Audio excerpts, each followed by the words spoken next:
Sejam bem-vindos ao nosso canal Esclarecendo Islã. Esta é uma saga feita especialmente para dar resposta daquilo que foi a suposta refutação feita por um brasileiro cristão do meu vídeo anterior.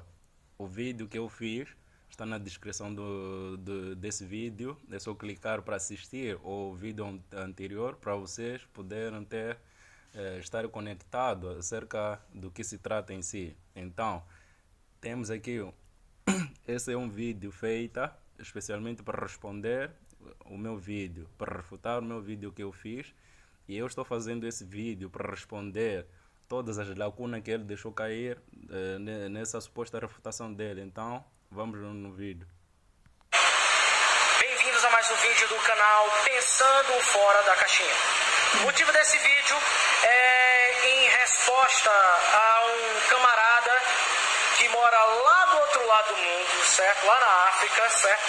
E ele se propôs a dizer, certo? Que João 1:1, no princípio era o verbo estava com Deus e o verbo era Deus, certo? Não prova a trindade, certo? E ele traz alguns dos mais porcos e mais esdrúxulos motivos para isso, certo? E eu vou refutar cada um deles aqui, ok? Ou seja, ele vai refutar o fato de eu ter dito de que o João 1:1 não prova a trindade. O que é a trindade? A trindade são as três pessoas. É compartilhada por três pessoas, Pai, Filho e Espírito Santo, que eles possuem a mesma essência. Do tipo descreve o suposto Deus triuno, apesar de três, mas sim partilha a mesma essência. A mesma essência, a mesma autoridade, a mesma... Então isso aí que seria a trindade. Agora João 1:1 apenas menciona o verbo, que supostamente é o Filho, e o Deus, que é o Jeová. Então são duas pessoas, não são três. O Espírito Santo é pontapeado. Então isso implica que tem mais uma lacuna que ele deixou cair. Mesmo se o verbo fosse Deus, algo que não é, isso não provaria a trindade, mas sim provaria que existe um Deus chamado verbo e outro Deus que é o Pai, que é o Jeová. Mais ou menos poderia provar isso, não que exatamente prove a trindade.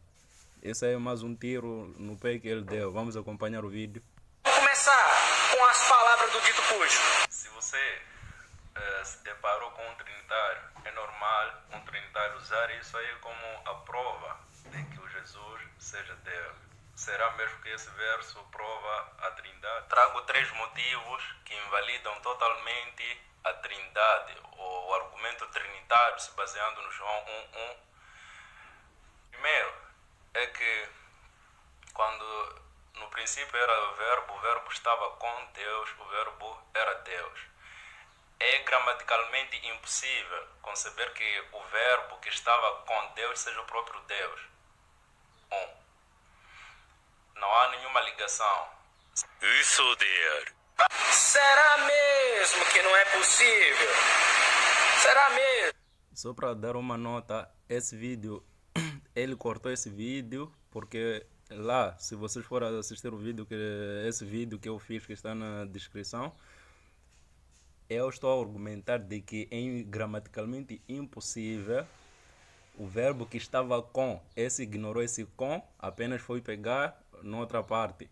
Ou seja, que ele cometeu uma falácia de espantalho. Assistam o vídeo, depois vou explicar essa parte que ele acabou cometendo essa falácia. Ele simplesmente diz, porque não é gramaticalmente possível. Mas perceba que o Salam Aleikum aí não traz qualquer evidência disso.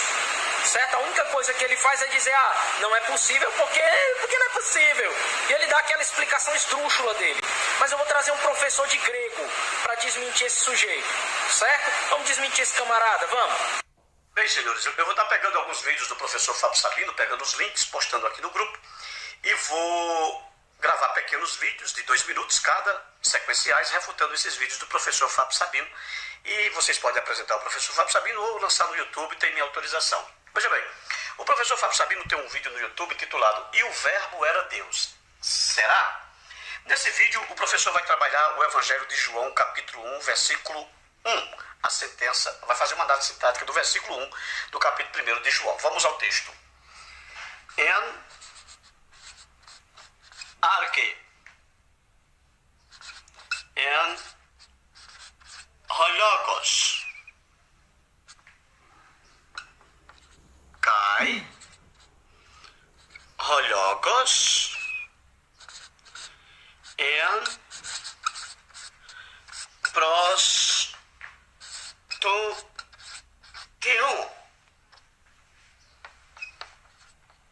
kai Deus en hologos.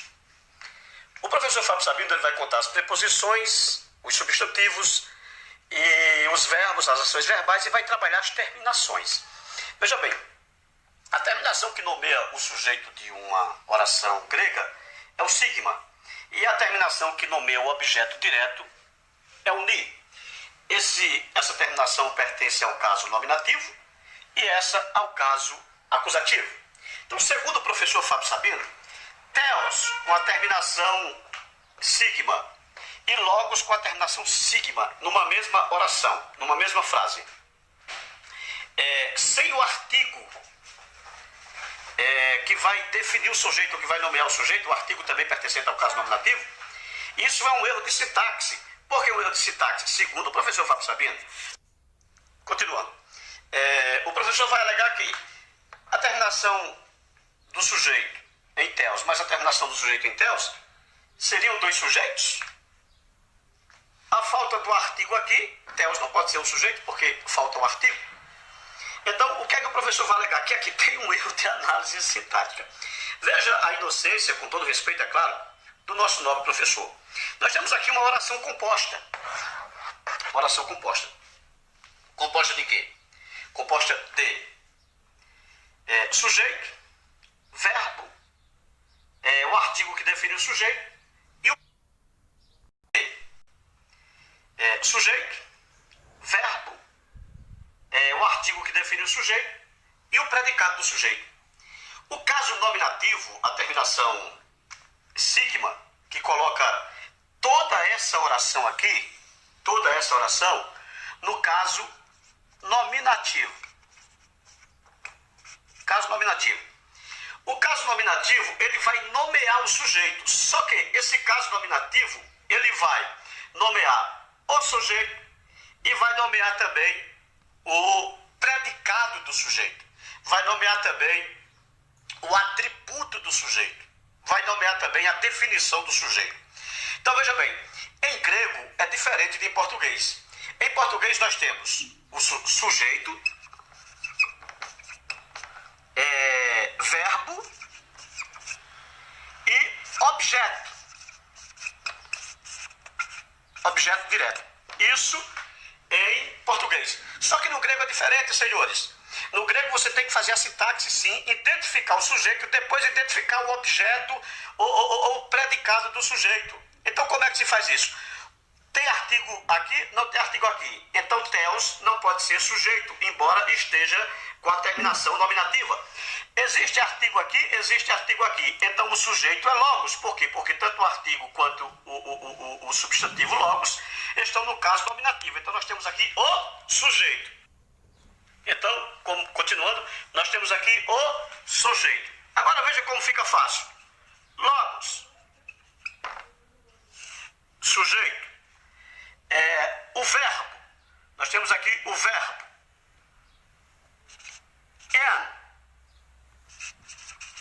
Verbo ou ação verbal. E nós vamos ter aqui Theos, que é o predicado do sujeito. Então, o que é que nós temos aqui? Rho, só trazendo o Rho para cá para nomear o sujeito. Rho logos, ou seja, o sujeito logos. O verbo era. Theos, predicado. Predicado, o que era esse logos? Deus. O que era esse verbo? Deus. Então, o verbo era Deus. Senhores, a sintaxe do texto está perfeita. As nossas traduções em português, nesse particular de João Ferreira de Almeida, está perfeita. E, portanto, o verbo era Deus, sim. Está perfeita a sintaxe do texto e perfeita também as nossas traduções nesse texto. Existem erros de traduções? Existem, sim, não resta nenhuma dúvida. Porém, nesse texto está perfeito. O verbo era Deus. Sim.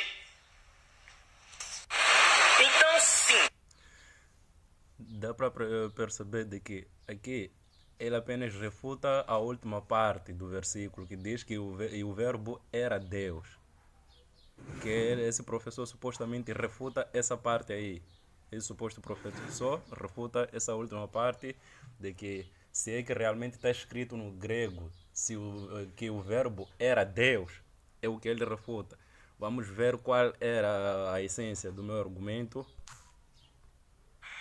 É gramaticalmente impossível conceber que o verbo que estava com Deus seja o próprio Deus. Não há nenhuma ligação. Se no princípio era Deus, era o verbo estava com Deus. E o verbo era Deus. Então não tem como o verbo que estava com Deus ser o próprio Deus. 2.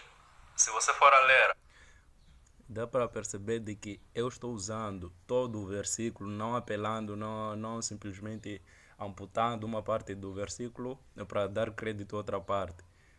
É óbvio que o João 1.1 diz, na última parte, diz sim, que o verbo era Deus. Mas o fato de, segundo o meu argumento, que ele cometeu a falácia do espantalho. Falácia de espantalho, para quem não sabe, é uma falácia quando você cria... Alguém apresenta um argumento. Você, além de refutar o argumento que ele trouxe, o que você faz? Você faz um malabarismo criando um argumento falso que parece ser argumento dele. E você ataca o seu argumento que você criou para parecer que você refutou o argumento do oponente. Então, eu estou a falar de todo João, todo o capítulo.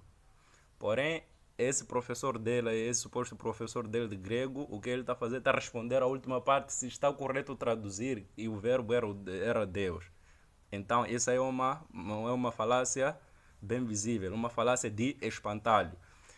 E meu argumento, senhor Tiago, se não percebeu qual é a essência do meu argumento, a essência do meu argumento é, se o verbo estava com Deus, o verbo estava com Deus no princípio, como é que o próprio verbo que estava com Deus, sublinho a palavra com, como é que a palavra que estava junto com Deus, que estava com Deus, virou a ser próprio Deus?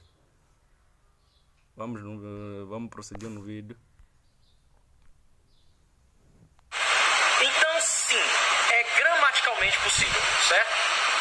O camarada abrir a boca e falar uma asneira desse tamanho, ele simplesmente não sabe o que são as declinações do grego e não sabe do que se trata a gramática grega, certo? A única coisa que ele sabe fazer é dizer que é gramaticalmente impossível com base numa ótica ariana e unitarista, certo? Mas vários eruditos de grego, quando dizem que se vissem ele dizer que a palavra é Deus, que a palavra era Deus, é impossível gramaticalmente, cuspiriam e ririam da cara dele.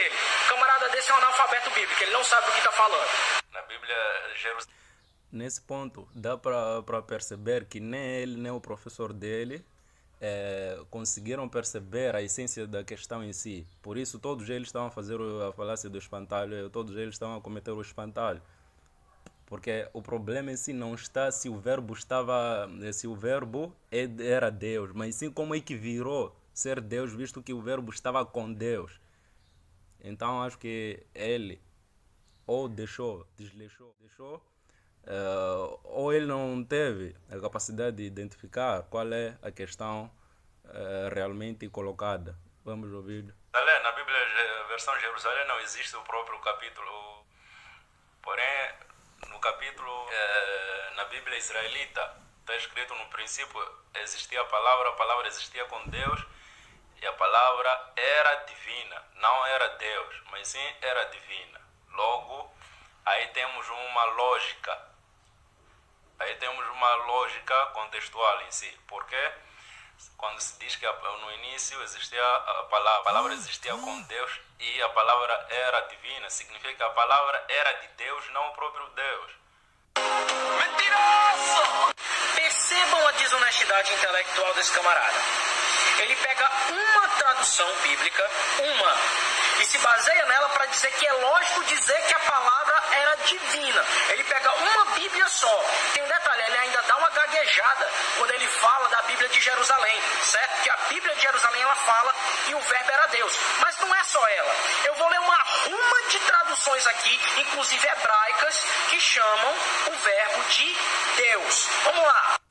Edições que traduzem João 1:1 como e o verbo era Deus. Bíblia de Jerusalém, Almeida Revista e Corrigida. Todas as edições João Ferreira de Almeida vão traduzir e o verbo era Deus.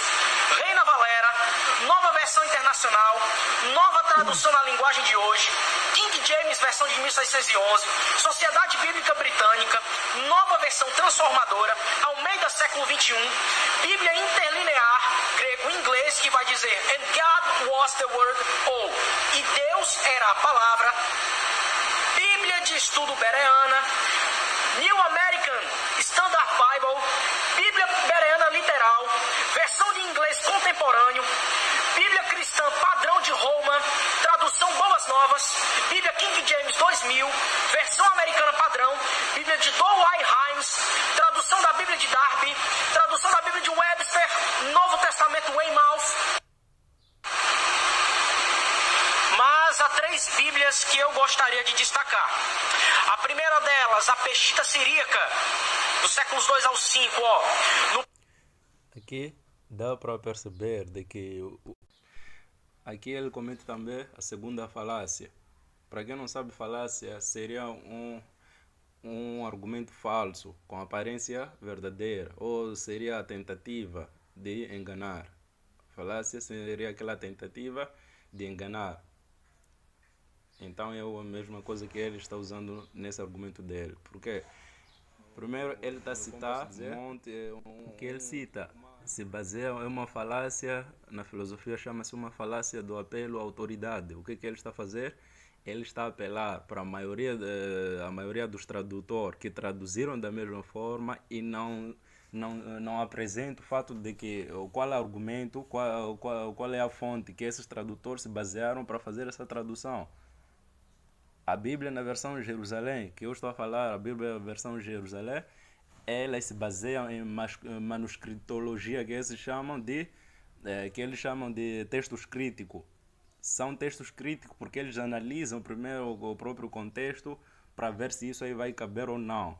Por isso, a Bíblia israelita está mais, o raciocínio em si está mais completo de todo o versículo. Por quê? Assim como eu expliquei no meu vídeo, de que no princípio era a palavra estava com Deus e a palavra era divina. A frase em si, toda a frase em si está correta. Por quê? Porque a palavra estava com Deus. Estava com Deus, junto de Deus, com Deus.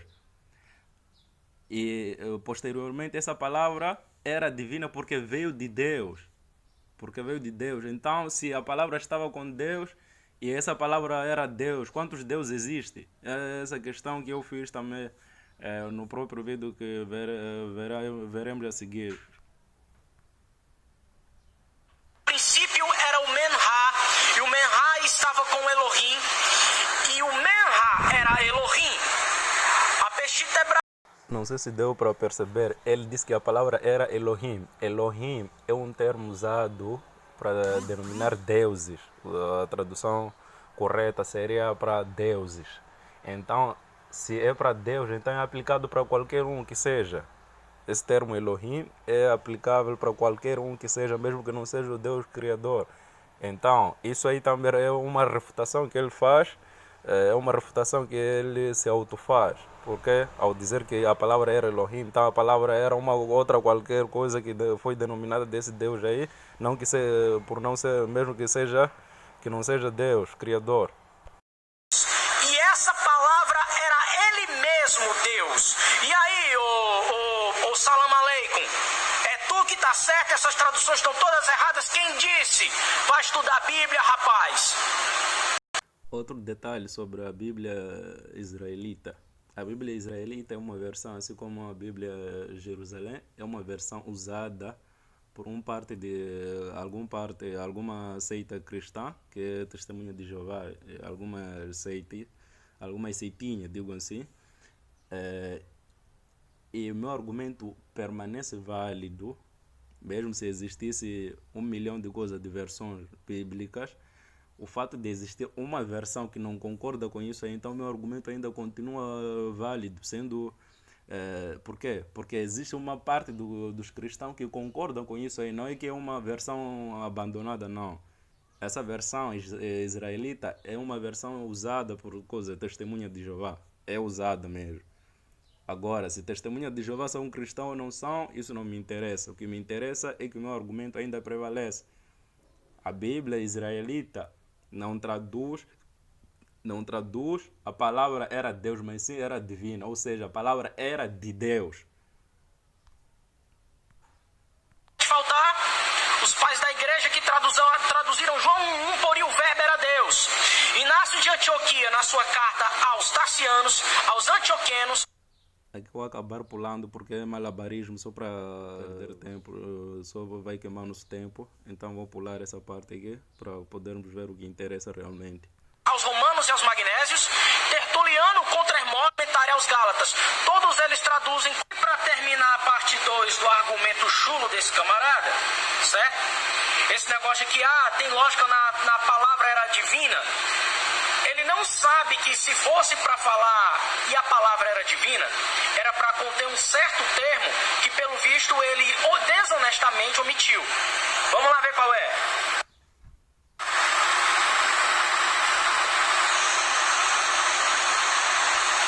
Vamos lá.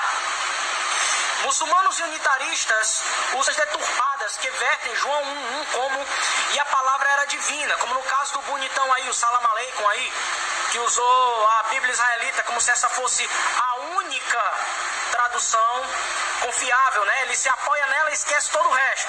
É um desonesto, mas vamos lá. Usam traduções deturpadas que vertem João 1:1 como e a palavra era divina. No entanto, não há um único manuscrito grego conhecido que traduza João 1:1 dessa forma. Caso contrário, deveria ser vertido assim. Eu vou ler a parte transliterada para poupar tempo.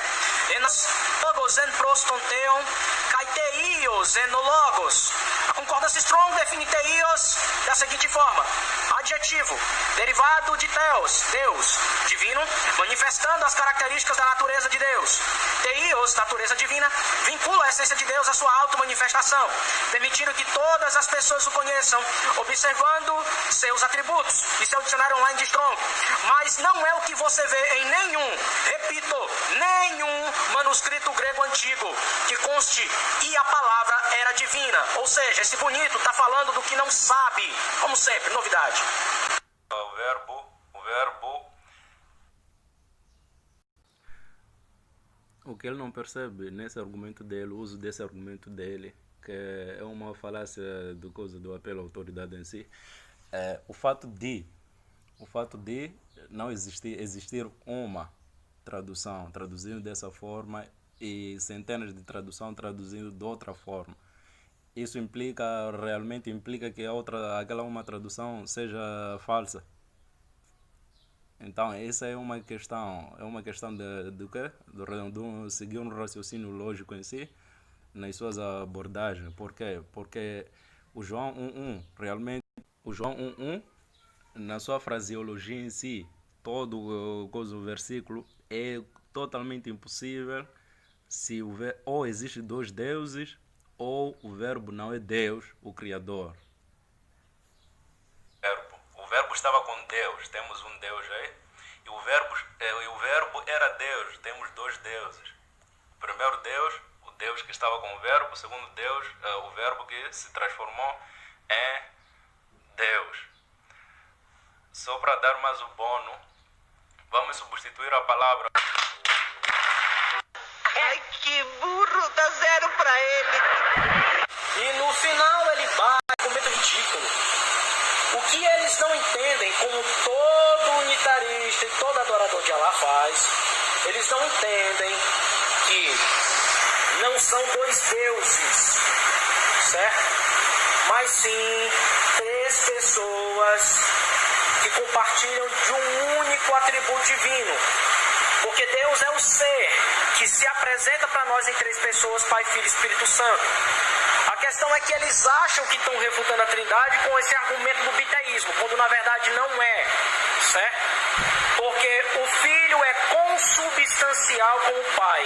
E é assim que os cristãos dos primeiros séculos, desde o início até os dias de hoje, entendem. Você vai ver Inácio de Antioquia falar isso, vai ver Tertuliano falar isso, vai ver Irineu de Lyon falar isso, vai ver Justino Marte falar isso, você vai ver Cipriano de Cartago, Atanásio de Alexandria. E ele acaba demonstrando que ficou sem argumento, né? Porque eu estou a questionar o ponto 3, o que eu estou a dizer, de que se o verbo, quantos deuses é apresentado no João 1.1, se for que o verbo realmente seja Deus, será 2 deuses. Primeiro verbo que se transformou posteriormente de Deus, que estava com Deus. Esse aí é o primeiro Deus. E o segundo Deus é o Deus que estava com o verbo. Então isso é irrefutável mesmo. Se concorda que o verbo era Deus, então ele deve resolver essa equação que ele não chegou de resolver e estava fazendo malabarismo até agora, que ele não viu essa parte aí. 2. Acontece que a Trindade é composta por 3 pessoas, assim como ele está a dizer que não são 2 deuses, mas sim 3 pessoas,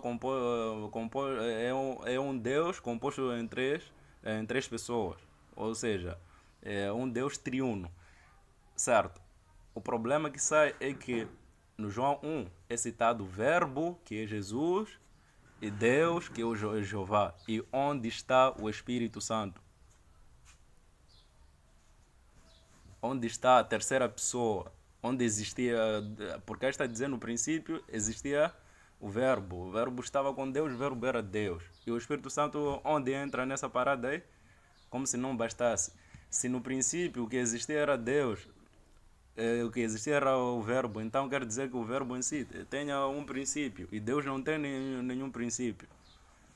Então, isso aí são coisas que ele não conseguiu resolver nessa suposta refutação dele, porque está na capacidade dele para ele dar essa resposta. Não está na capacidade dele para ele dar essa resposta, porque o que ele está a apelar agora é de que todo mundo acreditaram, não que ele provou, não que ele está a provar o que ele está a dizer, mas sim diz que todo cristão acreditaram, desde nos primórdios até então, que existe 3 pessoas em um, compartilhando a mesma essência, que é a divindade em si. Então, o que ele não disse é que não citou nenhuma base de que se são 3 pessoas. São 3 pessoas, então no João 1.1, pode me dizer onde estava o Espírito Santo? Pode me dizer, Senhor, coisa? Aleluia. Vamos afirmarem exatamente isso. Porque não é a questão de que havia 2 deuses. Como disse Agostinho num dos seus tratados de João, nosso Senhor Jesus Cristo era Deus e homem. O nome disso, caso os bonitos não saibam, se chama união hipostática. Esse negócio de 2 deuses é um espantalho. Espantalho que ele não percebe. Acho que ele não chegou de perceber essa falácia, assim como eu disse. Espantalho seria você desviar um argumento, e você criar o seu novo argumento que parece com um certo argumento. Ou seja, o que ele fez agora, o que ele acabou de fazer, porque o meu terceiro ponto, eu estou a dizer que existe 2 deuses sim, no João 1.1. Mas ele não refutou isso, ao contrário, só apenas está a fazer o quê? Está a fazer segundo apelo a autoridades, dizendo que não sei lá quem disse que não são 2 deuses, mas sim são mesmo um Deus que ninguém entende isso aí. Ninguém consegue entender e ninguém percebe, exceptuando ele e esse suposto João Antioquia que ele acabou de citar aí. Outro ponto é que no João 1.1 realmente a Trindade é apresentada em que vertente? Filho, o Pai e o Espírito Santo. E no João 1:1 já é mencionado que primeiro existia o Verbo. O Verbo geralmente é o Filho mesmo. É uma matéria. Era o Verbo. O Verbo existia com... e o Verbo existia com Deus. Aliás, no princípio era o Verbo estava com Deus. Esse Deus, se Deus é um título, né? Segundo os trinitários, se o Deus seria esse título. Logo, isso significa que esse filho está fora disso, está fora dessa divindade aqui. Porque no princípio existia Verbo com Deus. Sendo que o próprio Deus é que deve acomodar lá o Pai, o Espírito Santo e o próprio Filho. Mas aí diz que no princípio existia o Verbo estava com Deus e o Verbo era Deus. Então, se todos esses aqui, Pai, Filho e Espírito Santo, constituem a mesma divindade, todos eles são deuses, né? Deus, aliás, como dizem os trinitários, que não são três, mas sim é um Deus. Se esses todos estão na mesma vertente, todos eles constituem um único Deus. Então, quando a palavra estava ao lado, esse verbo estava ao lado, não dentro do Deus, poderíamos dizer que esse Deus aqui que estava com esse verbo, que esse verbo não estava dentro de Deus, esse Deus já estava completo ou faltava essa palavra para constituir essa divindade dele. Então são questões que os trinitários precisam fazer o quê? Precisam ralar muito para obter uma resposta que jamais terão. Então terminamos por aqui. Não